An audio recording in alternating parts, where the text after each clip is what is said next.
Hello everyone, how are you all?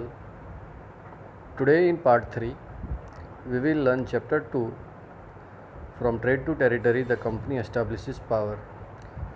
जैसे कि part 1 और पार्ट 2 में हमने देखा कि कैसे जो ईस्ट इंडिया कंपनी थी वो इंडिया आई थी and how they expanded their trade, और वो वहाँ जो इंग्लैंड से मतलब क्वीन एलिजाबेथ का जो चार्टर था उनका एग्रीमेंट लेके वो मतलब इंडिया में आए और उन्होंने फिर अपना जो ट्रेड था वो एकदम फैला दिया। फिर उन्होंने बंगाल पे अपना कब्जा कर लिया था, उन्होंने बंगाल में अपना जो ट्रेड था वो एकदम फिर से फैला दिया था। तो ये सब हमने पार्ट 1 और पार्ट 2 में देखा था, और उसमें हमने पार्ट 2 में देखा था कि जो बैटल ऑफ प्लासी था वो हुआ था। ठीक है, वहाँ पर जो बंगाल के मुग़ल थे उनको हरा दिया था लॉर्ड क्लाइव द्वारा, और वहाँ पर ब्रिटेन ने मतलब विक्ट्री हासिल की थी बैटल ऑफ प्लासी में। ये सब था पार्ट 1 एंड पार्ट 2 में। And now today we will learn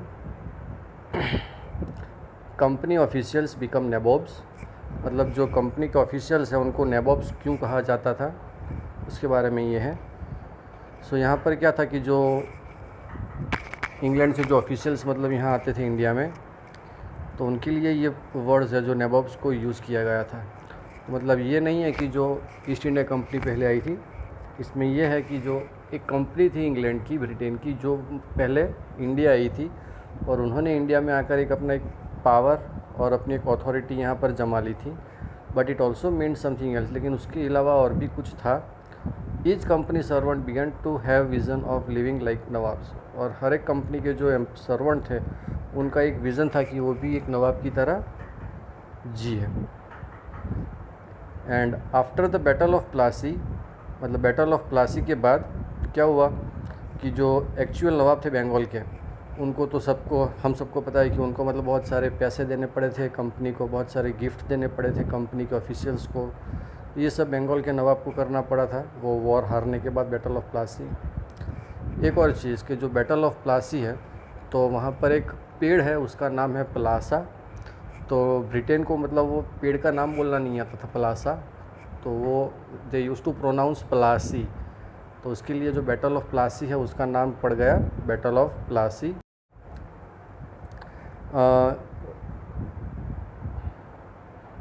okay, next we have Robert Clive himself amassed a fortune in India. और जो रॉबर्ट क्लाइव है जिसने बैटल ऑफ प्लासी में बंगाल को हराया था, तो उसने मतलब इंडिया से बहुत सारे रुपए कमाए थे। He made a fortune in India and he had come to Madras. तो वो मद्रास आया था from England in 1743 at the age of 18।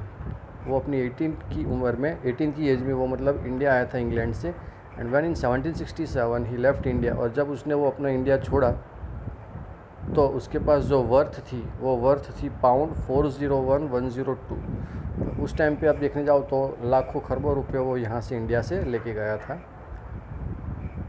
And when he was appointed governor of Bengal in 1764, और जब उसको गवर्नर ऑफ बंगाल बनाया गया था, मतलब बंगाल का गवर्नर 1764 में, तो उसको एक पावर दिया गया था कि जो भी करप्शन है कंपनी में जो भी करप्शन है उसको हटा देना है। And by 1772 he himself was suspicious, मतलब 1772 में वो खुद एक करप्टेड डिक्लेयर किया गया था ये रॉबर्ट क्लाइव, और उसके बाद उसको एक्यूट किया गया। And in 1774 he committed suicide. However not all company officials succeeded in making money like Clive, मतलब जो भी दूसरे कंपनी के ऑफिशियल्स थे उन्होंने मतलब ज़्यादा पैसे नहीं कमाए थे क्लाइव की तरह। Many died an early death in India due to disease and war, it would not be right to regard all of them as corrupt and dishonest. मतलब कई लोग मतलब ये इंडिया में मर गए थे कई सारे डिजीज़ की वजह से, कुछ लोग जो वॉर की वजह से मर गए थे, लेकिन जो है वो मतलब कई लोग जो थे वो मतलब इतने करप्ट भी नहीं थे, उतने डिसऑनेस्ट भी नहीं थे, राइट, करप्ट एंड डिसऑनेस्ट भी नहीं थे। Many of them came from humble background, और कई लोग जो थे वो मतलब अच्छे बैकग्राउंड से भी यहाँ आए थे, जिनका बैकग्राउंड बहुत ही अच्छा था। And they have upper most desire, और उनका एक बहुत ही एक डिज़ायर था कि वो मतलब इंडिया आए और इंडिया से अच्छे खासे पैसे कमा के वो वापस ब्रिटेन चले जाए, and there they live a comfortable life.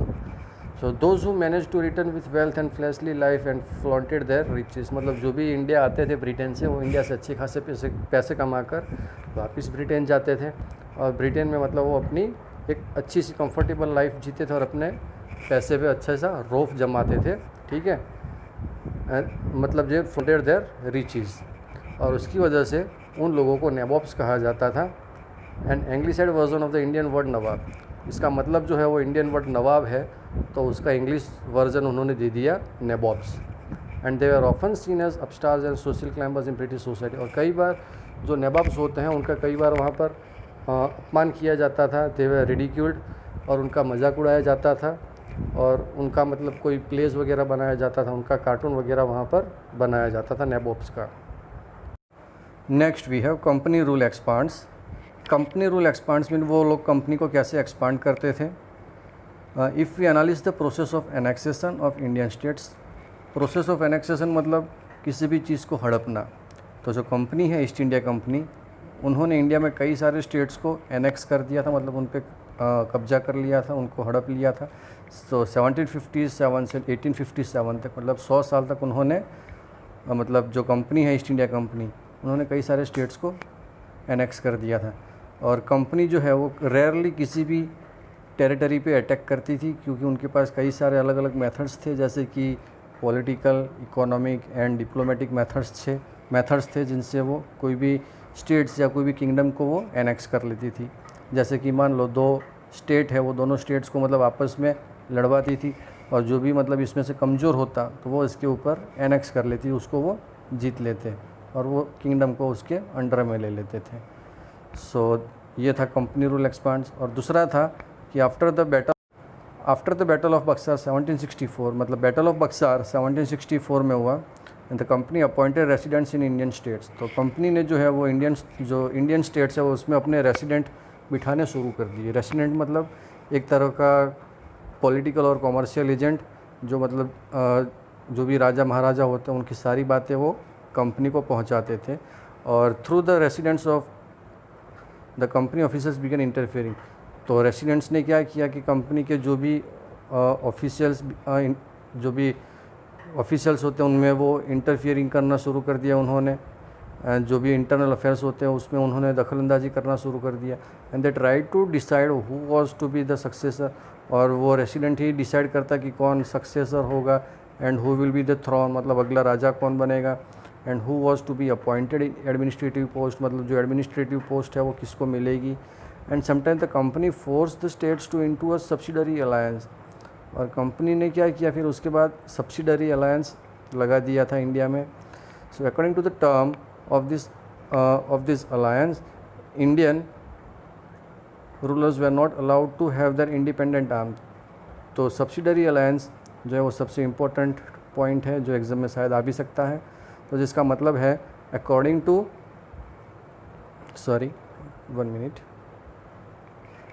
Terms of alliance, Indian rulers they are not allowed to have their independent arm forces. मतलब इंडियन को जो भी राजा महाराजा हैं उनको मतलब अपने आर्म फोर्सेस रखने को वो अलाउ नहीं थे, वो अपने खुद के आर्म फोर्सेस नहीं रख सकते थे।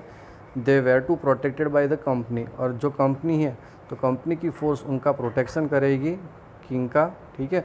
मतलब वो लोग खुद सप्लाई करेंगे किंग को अपनी army, but had to pay for the subsidiary forces that the company was suppose to maintain for the purpose of this protection. और मतलब राजा को ही जो फोर्सेस है उनको पैसे देने होते थे, उनका खर्चा उठाना रहता था, तो ये सारी चीज़ें करनी पड़ती थी किंग, जो भी किंग या किंगडम है उनको। तो वो मतलब बहुत लॉस में जा रहे थे राजा महाराजा। And if the rulers fail to make the payment, और अगर कोई भी राजा वो पेमेंट देने में फेल हो गया, then the part of the territory was taken away as penalty. तो उसके बाद अगर मान लो कोई राजा फेल हो जाता है तो उनकी जो टेरिटरी है वो पेनल्टी के तौर पे उनको हड़प ली जाती थी। For example, when Richard Wellesley was governor general from 1798 to 1805। तो रिचर्ड वेलेस्ली एक गवर्नर था, गवर्नर जनरल। तो उसने क्या किया, the nawab of Awadh was force to give. तो नवाब ऑफ अवध थे, उनकी पूरी टेरिटरी उन्होंने एनेक्स कर ली थी, पूरी आधी से भी ज़्यादा उन्होंने पूरी जो टेरिटरी थी वो एनेक्स कर ली थी 1801 में। एज ही फेल्ड टू पे द सब्सिडरी फोर्सेस, क्योंकि उसने जो सब्सिडरी फोर्सेस थे उसको वो पे करना भूल गए थे या चूक गए थे। Hyderabad was also force to cede territories of some ground, इसी तरह हैदराबाद को भी पूरा टेरिटरी में मतलब वो जो था वो उसको सब्सिडरी अलायंस के हिसाब से उसको एनेक्स कर लिया गया था। Next is Tipu Sultan the tiger of Mysore. ये जो फ़ोटो है वो टीपू सुल्तान का है और टीपू सुल्तान को हम द टाइगर ऑफ मैसूर भी कहते हैं। The company resorted to direct military confrontation, मतलब कंपनी को एक थ्रेट लगा रहता था पॉलिटिकल और इकोनॉमिक इंटरेस्ट की वजह से कि उन पर कोई डायरेक्ट अटैक ना करते, तो कंपनी क्या करती थी, उन पर पहले से ही अटैक कर दी थी। And this can be illustrated with the case of southern Indian state of Mysore, और ऐसा ये केस हमें देखने को मिला था मैसूर में जो साउदर्न की साइड पड़ता है। So Mysore had grown in strength under the leadership of powerful rulers like Hyder Ali. तो कंपनी में मैसूर में उस टाइम पे जो रूल करने वाले जो रूलर थे, पावरफुल रूलर थे, उनका नाम था हैदर अली, जिन्होंने 1761 से 1782 तक वहाँ पर रूल किया। एंड हिज फेमस सन, और उनके सन थे टीपू सुल्तान, जिन्होंने 1782 से 1799 तक वहाँ पर रूल्स किया। Mysore control the profitable trade of the Malabar coast where the company purchase pepper and cardamom, मतलब वहाँ पर जो है मैसूर में वहाँ पर बहुत अच्छा ट्रेड चल रहा था, एकदम प्रॉफिटेबल ट्रेड चल रहा था मलाबार कोस्ट पे, जो कर्नाटक के आसपास है Malabar coast.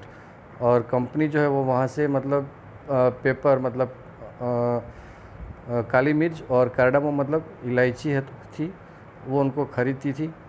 In 1785 Tipu Sultan stop the export of sandalwood, pepper and cardamom. तो टीपू सुल्तान ने 1785 में ये सारी चीज़ें जो थी वो मतलब एक्सपोर्ट करना बंद कर दी थी कंपनी को।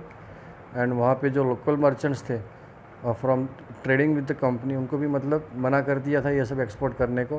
And we can also he also establish a close relation with the French in India. और जो टीपू सुल्तान है उन्होंने मतलब फ्रेंच के साथ अच्छी सी रिलेशनशिप बना दी थी, जिसकी वजह से उन्होंने जो अपनी आर्मी थी उसको एकदम मॉडर्नाइज बना दिया था with the help of French.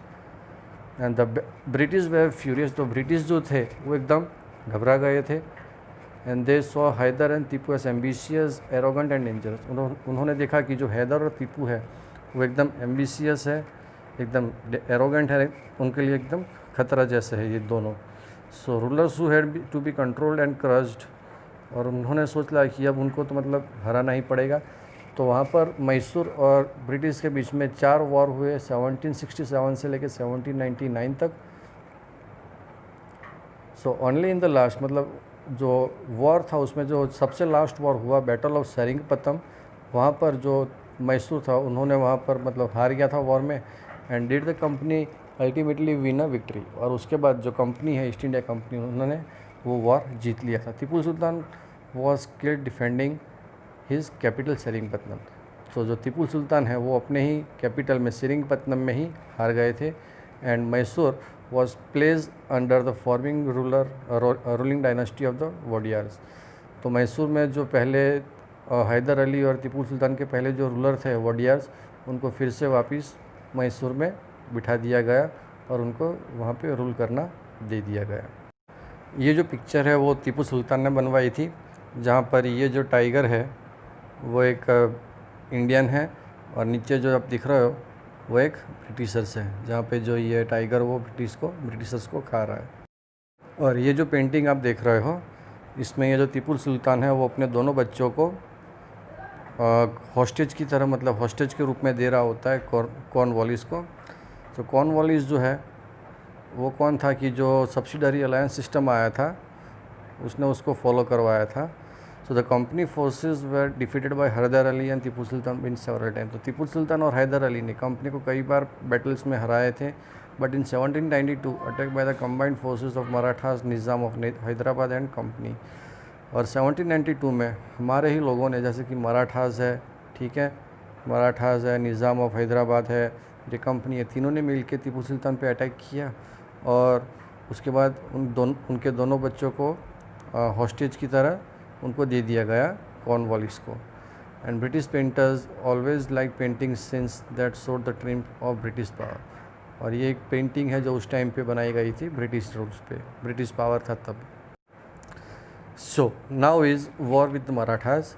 So 18th century में कंपनी ने सोचा कि अब उन्हें मराठास को हराना पड़ेगा, क्योंकि मराठा ने कंपनी के साथ मिलकर टीपू सुल्तान को हराया था और उनका जो पावर था मराठास का वो और बढ़ गया था। So with the defeat in the third battle of Panipat in 1761, so उनके बीच एक बैटल हुआ था, थर्ड बैटल ऑफ पानीपत 1761 में, जहाँ पर मराठा को दिल्ली पे रूल करना था, लेकिन उनका जो ड्रीम था दिल्ली पे रूल करना वो एकदम चूर हो गया था। वो मतलब वहाँ पर रूल नहीं कर सकते थे, it was shattered and they were divided into many states. और उसके बाद वो अलग अलग स्टेट में बढ़ गए और जो चीफ होते थे उनकी अलग अलग डायनास्टीज हो गई थी, जैसे कि सिंधिया हो गए, Holkar, Gaekwad and Bhonsle. And the chief were held together in confederacy under a Peshwa. और जो भी मतलब होता था वो, जो भी कामकाज उनका होता था वो एक पेशवा के अंडर में होता था। और जो पेशवा है वो मतलब एक प्राइम मिनिस्टर की तरह होता था, उसके पास सारे इफेक्टिव मिलिट्री होते थे, बड़े बड़े एडमिनिस्ट्रेटिव हेड होते थे जो पूना में था। उसके बाद महदजी Scindia and Nana Phadnis were two famous Maratha soldiers. और उस टाइम पे महदजी सिंधिया एंड नाना फंडीज वो दो बड़े फेमस सोल्जर्स थे मराठास के 18th सेंचुरी में। The Marathas were subdued in a series of war. तो मराठास और ब्रिटिश के बीच कई सारे वॉर हुए थे, series of war. And in the first war that ended in 1782 with the treaty of Salbai.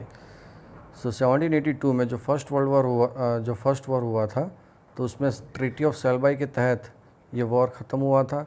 और यहाँ पे there was no clear victor, मतलब ये वॉर कौन जीता था कुछ ऐसा डिक्लेयर नहीं हुआ था। And the second Anglo Maratha war जो हुआ था वो 1803 से 1805 तक चला था, अलग अलग जगहों पर, resulting in the British gaining Odisha and the territories north of the Yamuna river including Agra and Delhi. जिसमें जो ब्रिटिश है उन्होंने उड़ीसा को अपने कब्जे में ले लिया था, और उसके बाद नॉर्थ ऑफ द यमुना, मतलब यमुना नदी के पास जो आगरा और दिल्ली था उसको भी अपने टेरिटरीज में ले लिया था।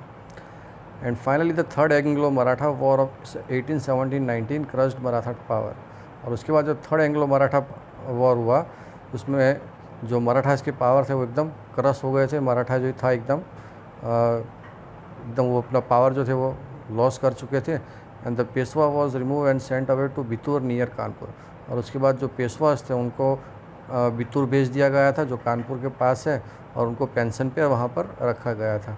The company now had complete control over the territories. और उसके बाद कंपनी ने मतलब पूरा जो कंट्रोल था वो अपना पूरा टेरिटरीज वहाँ पर जमा लिया था, पूरा southern west of the Vindhyas. जो अभी विंध्यास जो है वो मध्य प्रदेश में है, तो वो पूरा एरियाज जो था वो कंपनी ने अपने टेरिटरीज में ले लिया था। The claim of paramountcy. It is clear from the above that from the early 19th century of the company pursued an aggressive policy of territorial expansion. So ये क्लियर हो गया था कि 19th सेंचुरी में कंपनी ने जो है वो अपना जो टेरेस्ट्रियल एक्सपेंसन था वो एकदम बढ़ा दिया था। एंड अंडर लॉर्ड हेस्टिंग्स जो गवर्नर जनरल थे 1813 से 1823 तक, उन्होंने एक पॉलिसी इनिशिएट करी जिसका नाम था पैरामाउंटेसी। जो ये कंपनी कहती थी कि जो ये पैरामाउंटेसी है वो इंडियन स्टेट से ऊपर है, जो एकदम सबसे सुप्रीम है, उनके ऊपर कोई भी नहीं है। Hence its power was greater than that of Indian states. इनका पावर जो है वो इंडियन स्टेट से भी बड़ा है। And in order to protect its interest it was justified in annexing or threatening to annex any Indian kingdom. तो ये कहते थे कि ये जो पैरामाउंटेसी है जिससे हम किसी भी इंडियन किंगडम को एनेक्स कर सकते हैं, उनको डरा के या धमका के भी, तो वो मतलब उनके किंगडम को हड़प सकते हैं। This process however did not go unchallenged. मतलब ये तो था नहीं कि कोई उसको चैलेंज नहीं करेगा, कई लोगों ने उसका चैलेंज किया।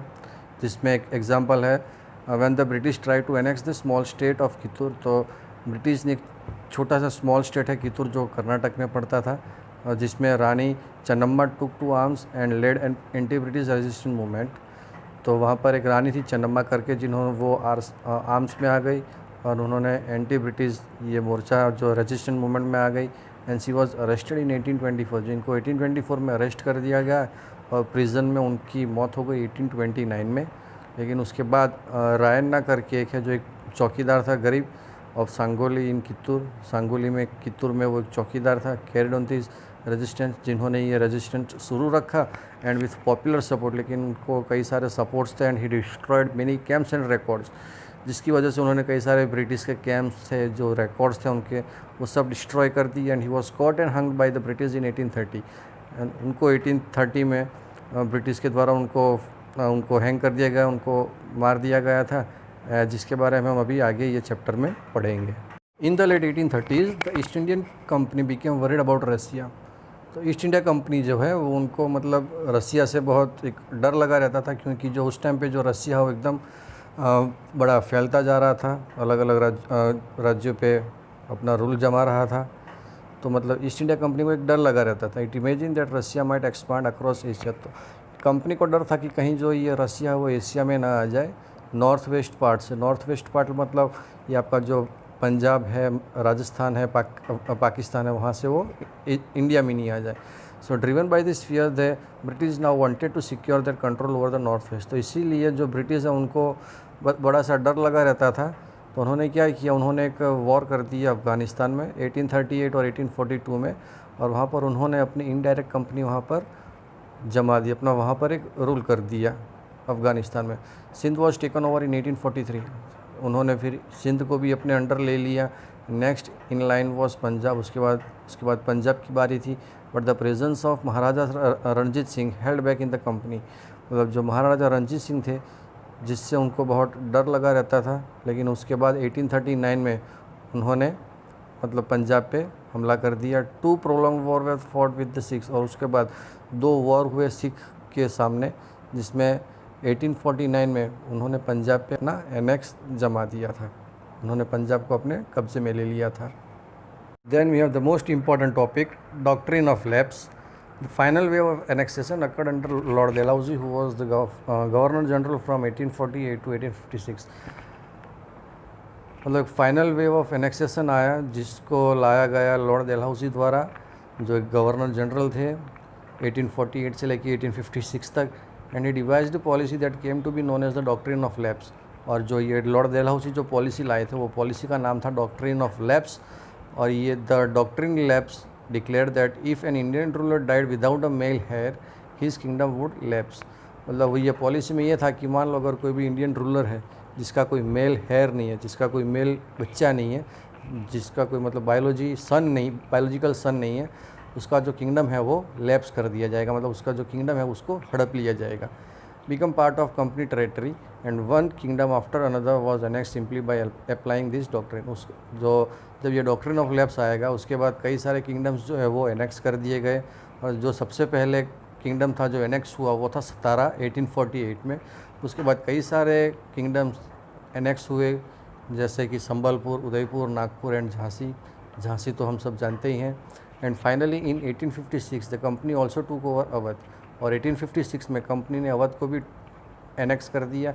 And this time the British had an added argument. और उस टाइम पे जब अवध को एनेक्स किया, उन्होंने एक आर्ग्यूमेंट किया कि दे वर ऑब्लाइज्ड बाय ड्यूटी। मतलब वो अपनी ड्यूटी पे ऑब्लाइज है, क्योंकि जो अवध है वो जो उनकी पब्लिक है उनके साथ कई तरह के मतलब मिस गवर्नमेंट की तरह मतलब बिहेव कर रहे थे, उन पर बहुत सारे अत्याचार कर रहे थे, ये सब न वो सब।